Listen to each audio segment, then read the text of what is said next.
일상생활 속에 쉽게 경험하는 두통, 대부분은 진통제 같은 약물로 자가 치료하는 경우가 많은데요.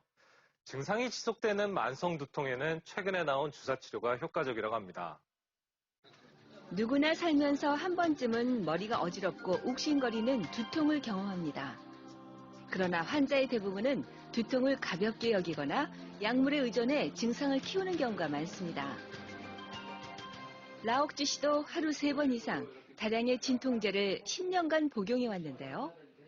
귀도 아프고 머리가 굉장히 아팠었어요. 말도 못하게. 대패로 가는 것 같이 아플 때도 있고 막 뱀이 지렁이가 지나간 것처럼 아플 때도 있고 막 꼭꼭꼭꼭 찔릴 때도 있고 막 그랬어요.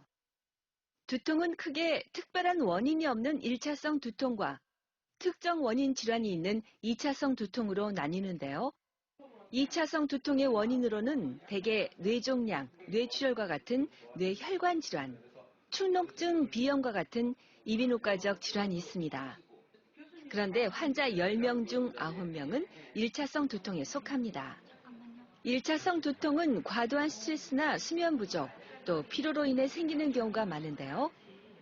가벼운 일회성 두통은 진통제를 자가 처방해도 크게 무리는 없지만 전문의의 처방 없이 습관적으로 약물을 복용하게 되면 만성 두통으로 발전할 수 있습니다.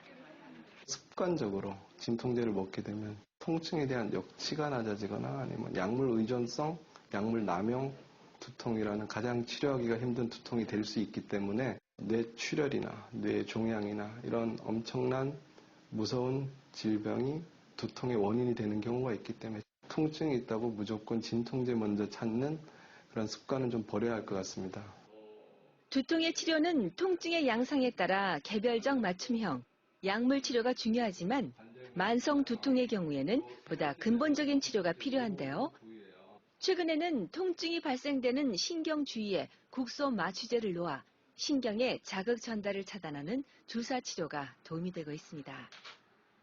가장 흔한 두통의 양상이 목이 아파요. 목이 아프면서 머리가 아파요. 이런 긴장형 두통이 많습니다. 그런 경우는 근막 통증 치료 또는 척추의 경추의 후지 내측지 신경절 차단술 이런 걸 통해서 급성 통증인 경우에는 치료를 할 수가 있고 만성 통증인 경우는 두경부의 프롤로 치료라고 인대 증식 치료를 통해서 호전을 볼 수가 있습니다. 비특이적인 두통인 경우는 자율신경 과항진에 의한 두통인 경우가 있기 때문에 그런 경우는 목을 통해서 성상신경절 차단술 등을 통해서 두통의 보다 근본적인 치료가 가능합니다.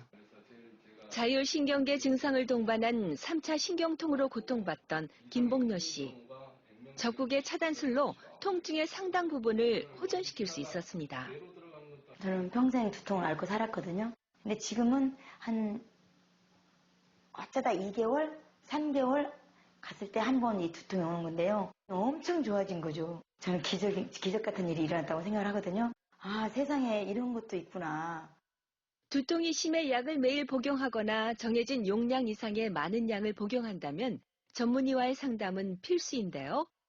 두통이 수일에 걸쳐 발생하거나 구역질과 구토가 발생될 경우, 또 목이 뻣뻣해지며 근육통, 관절통이 동반될 경우엔 최대한 빨리 정밀검진을 받아야 한다고 전문 의사들이 당부합니다.